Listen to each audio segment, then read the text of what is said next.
Pregame.com.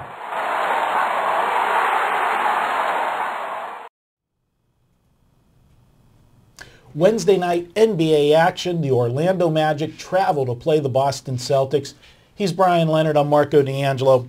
Brian, we're going to project this game. We're taping on Monday. Orlando plays tonight. Boston plays on Tuesday. So a lot of factors go into things that can happen, with this line. Plus the fact, looking at the Orlando Magic right now, Dwight Howard's been out. He's supposed to be out again on Monday. We can only assume right now at this juncture that he's going to be out on Wednesday too. But again, we'll have to update that on Wednesday morning when we see the injury reports. But if he is out, you've got to make a huge adjustment in the line for a game like this. And to make matters worse for Orlando, not that things could get any worse, they're 3-7 in their last 10 games, and they had a 5-game losing streak in that 10-game stretch that was absolutely ugly. Glenn Davis, who has been, taking a lot of the minutes, filling in for Dwight Howard, on Sunday goes down in the first quarter, doesn't return in the game. He's missing Monday night's game. So now, Orlando's going to be pretty thin if they don't have those two guys on Wednesday. So we're projecting this line. This could be as high as 8.5 even, with those guys out.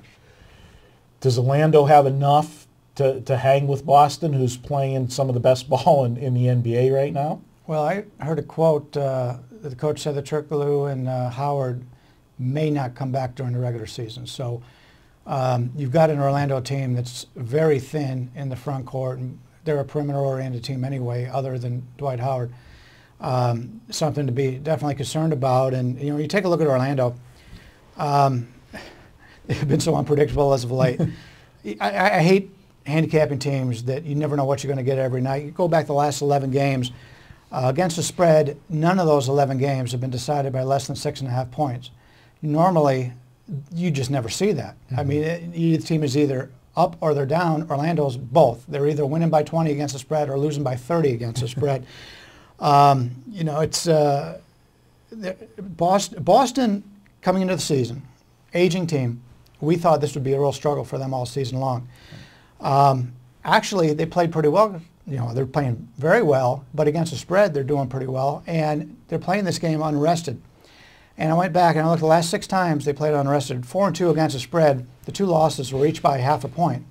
We wouldn't expect that at this point of the season for Boston. Boston's one of those teams we thought were really going to fade as the season went on, and they're actually doing very well in back-to-back games. You want to talk about being unrested. I have never seen what the Boston Celtics have gone through.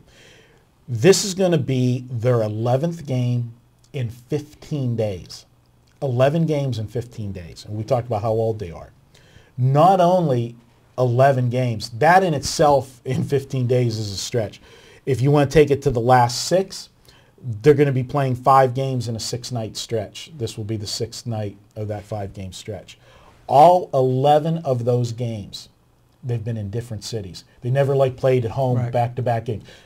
Get on a plane, go to the next city. Get off, come home, go to play at home or go to the next. That's got to take its toll. And Boston's making a run. I mean, here's a team that, 6 weeks ago, a lot of people were saying, this team doesn't even deserve to make the playoffs. They're going to be one and done if they do make the playoffs. And now, as we head into Wednesday night, right now, there's 3 teams battling for the number 4 seed.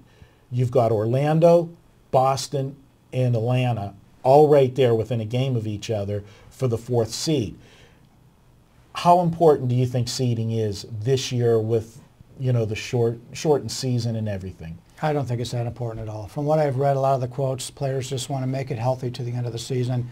They're very confident they can win on the road. And you're looking at the 4 or 5 seed. I don't think it makes a big difference. Somebody's going to end up playing one of the big 2 after they advance here. And it's interesting for last time these 2 teams played. They go to Boston earlier this season. Orlando, you know where I'm coming from here.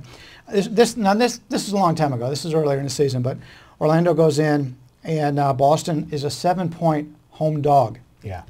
And they beat the Magic 87-56. Well, the very next night, they go back for the home and home. They're getting 10 points, and they beat the Magic 91-83.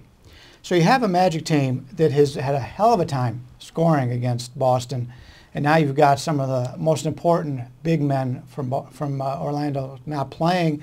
And you talked a little bit about the schedule for Boston. Boston just played a game without 3 of their big 4. They rested 3 of their big 4, came out right before game time. I tweeted it out at B. Leonard Sports. But anyway, they play without 3 of their big 4, and they not only cover, they cover going away against Charlotte. It tells you how bad Charlotte is, and we've made a lot of money going against Charlotte this year. But yeah, it's also, and I know this is one of your favorite things, first game back from a road trip for the Celtics. So I'll let you elaborate on that. But. Well, it is, but it's almost all of the situation. You know, I'm a big situational handicapper, and yeah, every situation is going to point me to take Orlando, but I got to put the asterisk and the caution there. You know, Orlando's going to have trouble scoring points. If they don't have, you know, Dwight Howard in the lineup, every trip down the floor is going to be, you know, they're going to be working for points. And we saw that even with Howard in the lineup earlier this year, they only had 56 points against this team. And we've seen some real stinkers this year from Orlando. And the problem with this team, like you said, is they're not that competitive every night, you know, 6 up or 6 down. It's opposite ends of the spectrum. And taking an Orlando team like this in a game like this, you do run the risk. If they fall behind, they could just mail in the game and just quit on you. That's a concern. But with the inflated line, with Boston, as they got to feel some effects from all that travel. I mean, you know, I know they're athletes, but they're human beings. They've been in 11 cities in 15 days. I mean, that's rock bands don't tour that much, okay? You know, and they're doing all kinds of drugs on the side to keep them going. Was that the Celtics or the people in the rock band? The rock band. Okay. I thought maybe you had something, a breaking story here. No, but I just got to see. It's got to take its toll somewhere along the line. So I've got a weak vote in this game for Orlando. I'm also going to give a weak vote, though, for the under in this game because I think points are going to be at a premium. And if the Celtics are a little fatigued, you know, we always talk about their legs, your shooting legs, you know, and if they don't have their shot, this could turn into one of those ugly, you know, 80s, you know, low 80s to high 70 type games. So we're going to go ahead. I'm going to give you a vote. My official play is take Orlando plus what's going to be an inflated number. We're, you know, expecting 8.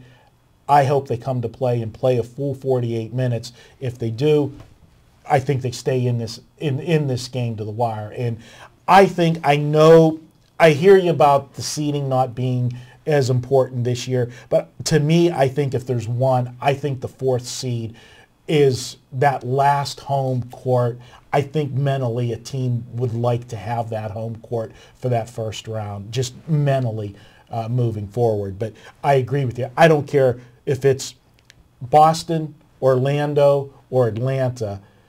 They're not going to go beyond the first round. They're going to win their first round, one of those teams, and then they're done whenever they face, you know, Miami or Chicago, because no one's beating either of those two. Well, let me just touch base on the total here.